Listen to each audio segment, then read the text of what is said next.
अवश्य ये सुना होगा कि भगवान अपने भक्तों के भाव को ही देखते हैं। आप जिस भाव से भक्ति करते हैं, जिस भाव से भगवान से प्रेम करते हैं, भगवान भी आपकी भक्ति और प्रेम को उसी भाव में स्वीकार करते हैं और आपको उसी भाव के अनुसार ही दर्शन भी देते हैं। वो कहते हैं ना, भाव का भूखा हूं मैं, भाव ही एक सार है, भाव से मुझको भजो तो भव से बेड़ा पार है।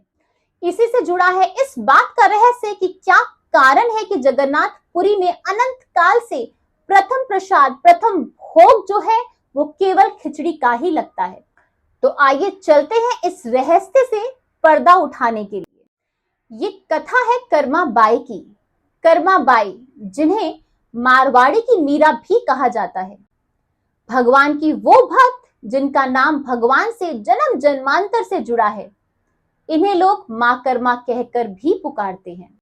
कर्मा बाई भगवान की ऐसी परम भक्त थी कि भगवान उनके हाथों से रोज खिचड़ी ग्रहण भी करते थे और रोज खिचड़ी की थाली खाली भी कर दिया करते थे। कर्मा बाई का जन्म राजस्थान के नगौरा तहसील के मकरोल जिले के कलबा गांव में जीवन राम दूड़ी के यहाँ चैत्र मास कृष्ण पक्ष की एकादशी को हुआ। माता पिता ने नाम रखा कर्मा। कर्मा के चेहरे पर एक अलग ही तेज था, एक अलग ही मुस्कान थी। कर्मा बाई के पिता जीवन राम एक आध्यात्मिक इंसान थे और वो कृष्ण भक्त थे। वो हमेशा अपनी दिनचर्या को शुरू करते थे अपने कृष्ण की भक्ति से और फिर उनको भोग लगाकर ही कुछ भी ग्रहण करते थे। कर्मा ने ये सब कुछ बचपन से देखा था, इसीलिए कर्मा में भी भक्ति भाव बहुत ज्यादा भरा हुआ था। कर्मा बचपन से ही धार्मिक माहौल में पली बड़ी थी, तो उसके अंदर भी वो संस्कार थे। कर्मा में भक्ति और प्रेम भाव कूट कूट कर भरा था और कर्मा के चेहरे पर हमेशा एक सुंदर सी मुस्कान रहती थी, जिसे देखकर कोई भी मोहित हो जाता था और उसे प्यार करने लगता था। दिन बीतते गए और ऐसा करते करते कर्मा 13 वर्ष की हो गई। तब एक दिन उनके पिताजी ने ये निश्चय किया कि वो एक तीर्थ यात्रा पर जाएंगे अपनी पत्नी और कर्मा को साथ लेकर। उन्होंने अपनी पत्नी और कर्मा से कहा कि मैं कार्तिक स्नान के लिए तुम दोनों के साथ पुष्कर जाना चाहता हूं, पर समस्या ये है कि घर में अगर कोई भी नहीं रहेगा तो भगवान को भोग कौन लगाएगा। यही सोचकर उनके माता पिता ने सोचा कि कर्मा, हम दोनों तीर्थ स्थान पे चले जाते हैं, तुम पीछे से भगवान को भोग लगा दोगी। कर्मा ने इस जिम्मेदारी को सहर्ष स्वीकार किया और बहुत खुश होकर बोली, जी पिताजी, मैं रोजाना भगवान को भोग लगाऊंगी और तभी कुछ पाऊंगी। कर्मा की ये बात सुनकर उनके माता पिता निश्चिंत हो गए और अब वो दोनों तीर्थ यात्रा के लिए निकल गए। अगले दिन कर्मा सुबह उठी, पूरे घर की सफाई करी और नहा धोकर कर्मा ने खिचड़ी का भोग तैयार किया और उस भोग की थाली को भगवान के पास ले जाकर रख दिया और कहा, भगवान, आपके सामने भोग रखा है, जब भी आपको भूख लगे तो इसे ग्रहण कीजिएगा। और ये कहकर कर्मा बाई चली गई और अपने बाकी कामों में लग गई। थोड़ी देर बाद कर्मा बाई आई और देखा कि भगवान ने तो भोग ग्रहण ही नहीं किया है। उसने सोचा कोई बात नहीं, शायद भगवान थोड़ी देर में इसे ग्रहण कर लेंगे। थोड़ी देर बाद कर्मा बाई फिर आई, देखा कि भोग तो अभी भी ग्रहण नहीं किया था। कर्मा बाई ने सोचा शायद भगवान को खिचड़ी का स्वाद पसंद नहीं आ रहा है, इसीलिए वो भोग नहीं लगा रहे हैं। वो भोग लेकर वापस रसोई में गई और उसमें और ज्यादा गुड़ और घी डाल दिया ताकि खिचड़ी और ज्यादा मीठी और स्वादिष्ट हो जाए। ये करने के बाद कर्मा बाई ने वापस भोग को भगवान के सामने रख लिया और कहा, अब स्वादिष्ट खिचड़ी बनाकर लाई हूं, अब तो भोग लगा लेना। अब तो कर्मा बाई भोग रखकर वहीं बैठ गई और भगवान के भोग पाने का इंतजार करने लगी। सुबह से शाम हो गई थी पर भगवान ने भोग नहीं लगाया था। कर्मा ने कहा, माँ पिताजी आपको खिलाने नहीं आएंगे, आज मैं ही हूं, आपको भोग करना ही पड़ेगा। भगवान, आप भोग क्यों नहीं लगा रहे हैं? अब तो मैंने खिचड़ी को और भी ज्यादा स्वाद बना दिया है। थोड़ी देर कर्मा ने और इंतजार किया, लेकिन तब भी भगवान ने भोग ग्रहण नहीं किया। अब कर्माबाई ने कहा कि रोज जब माँ पिताजी भोग लगाते हैं तब तो आप भोग लगा लेते हो, आज क्या हो गया है आपको, क्यों मेरे हाथों से भोग को ग्रहण नहीं कर रहे हो। और ये कहकर कर्माबाई बहुत मायूस हो गई और जोर जोर से रोने लगी। कर्माबाई को रोते देख भगवान कैसे चुप रह सकते थे। तब मंदिर से आवाज आई, कर्मा, तुमने मंदिर के पट तो बंद किए ही नहीं, मैं भोग कैसे ग्रहण करता। ये सुनकर कर्मा ने पट बंद कर दिए। भगवान ने खिचड़ी का भोग ग्रहण किया और पूरी थाली खाली कर दी। कर्मा ने जब देखा कि थाली अब खाली हो गई है तो बोली, हे भगवान, इतनी सी बात थी तो पहले ही बता देते, खुद भी भूखे बैठे और मुझे भी भूखा बैठा रखा था, छोटी सी तो बात थी, पहले ही बता देते भगवान। अब कर्मा ने भी भोजन को ग्रहण किया। अब क्या था, अब तो रोज कर्मा भोग लगाती और भगवान थाली खाली कर देते। एक दिन कर्माबाई ने सोचा, मैं रोज नहाकर झाड़ू पोछा लगाकर भगवान को भोग लगाती हूँ, शायद भगवान इतनी देर भूखे ही बैठे रहते होंगे। इसलिए अगले दिन से कर्मा ने सबसे पहले खिचड़ी बनाकर भोग लगाना शुरू कर दिया और बाद में घर की दिनचर्या, साफ सफाई या अपना नहाना धोना करती थी। ऐसे ही कुछ दिन व्यतीत हो गए और अब कुछ दिन पश्चात कर्माबाई के माता और पिता लौट आए। उनके पिता ने आते ही सबसे पहले कर्मा से पूछा, कर्मा, भगवान को रोज भोग लगाया था, एक भी दिन छूटा तो नहीं। कर्मा ने कहा, नहीं, मैं रोज भगवान को भोग लगाकर ही खाना खाती थी। ये बात सुनकर उनके माता पिता बहुत खुश हुए। तभी उनकी माताजी रसोई में किसी काम से गई और उन्होंने देखा कि घी और गुड़ के बर्तन जो वो भरे हुए छोड़कर गई थी वो बिल्कुल खाली हो चुके हैं। उन्होंने कर्मा को अपने पास बुलाया और पूछा, बेटी कर्मा, इतना सारा घी, इतना सारा गुड़ मैं छोड़कर गई थी, वो कहाँ गया। कर्मा ने कहा, मैं रोज भगवान को भोग लगाती थी और उनके स्वाद में कोई कमी ना आ जाए इसलिए गुड़ और घी बहुत अच्छे से डालती थी, क्योंकि पहले दिन जब मैंने कम गुड़ और कम घी डाला था तब भगवान ने शाम तक भोग ग्रहण नहीं किया था। फिर जब मैंने खिचड़ी को ज्यादा स्वादिष्ट बनाया तब भी उन्होंने ग्रहण नहीं किया क्योंकि मैं पट लगाना भूल गई थी। तब भगवान ने मुझे कहा, कर्मा, तुमने पट तो लगाया ही नहीं। तब मैंने पट लगाया, तब उन्होंने पूरी की पूरी खिचड़ी खत्म करी। इसीलिए मैं रोज खिचड़ी में घी और गुड़ ज्यादा डाल देती हूँ ताकि मिठास और घी कम न हो जाए। कर्मा की ये बात सुनकर उसके माता पिता आश्चर्यचकित रह गए। उन्होंने सोचा, शायद कर्मा ने ये घी और गुड़ खुद ही चट कर दिया होगा, इसीलिए ये सब बहाने बना रही है। पर कर्मा ने कहा, अगर आपको मेरी बात पर यकीन नहीं है तो आप कल इस बात को स्वयं ही देख लीजिएगा। अब तो रात भर कर्मा के माता पिता को नींद नहीं आई और वो सुबह होने का इंतजार करने लगे।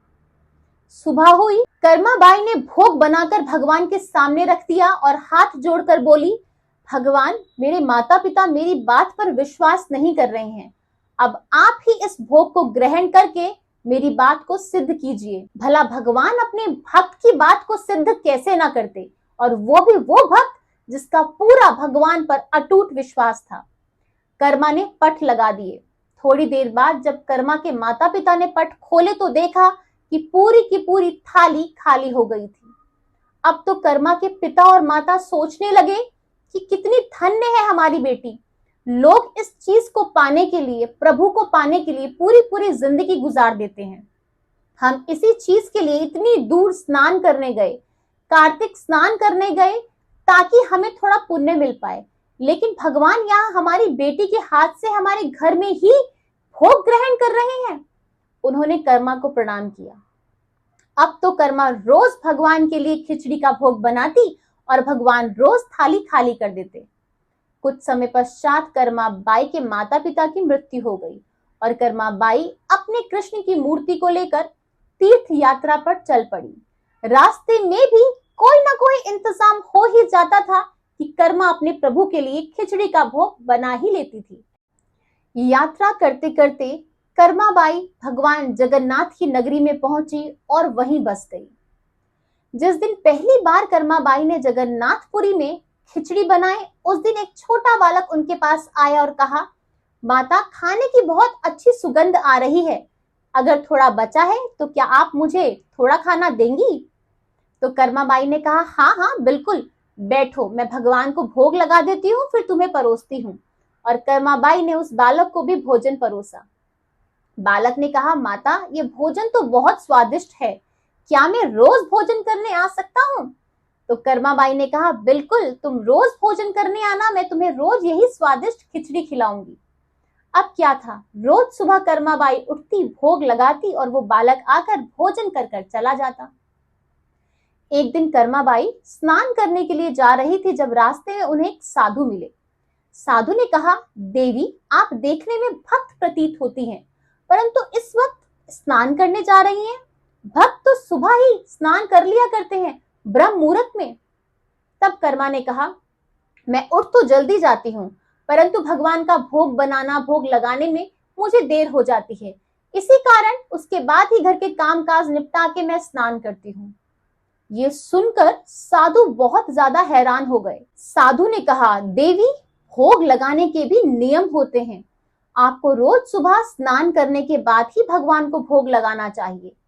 कर्माबाई ने कहा, जी ठीक है, मैं कल से ऐसा ही करूंगी। और अब रोज सुबह कर्माबाई उठती, सारे काम निपटाती, नहाती और उसके बाद भोग बनाकर भगवान को लगाती।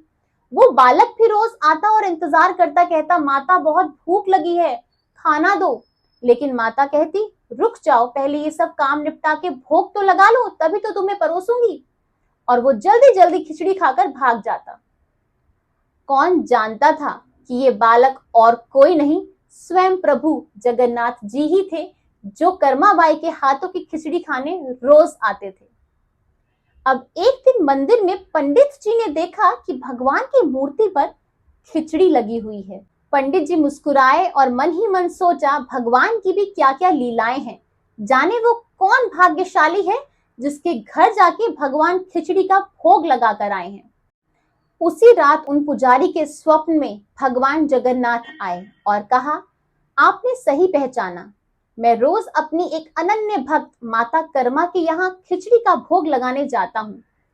परंतु इसी मंदिर के एक पुजारी ने उनके प्रेम और भाव को मेरे लिए ना समझते हुए माता कर्मा को भोग लगाने के कुछ नियम बता दिए हैं, जिसके कारण अब उन्हें भोग लगाने में देरी हो जाती है।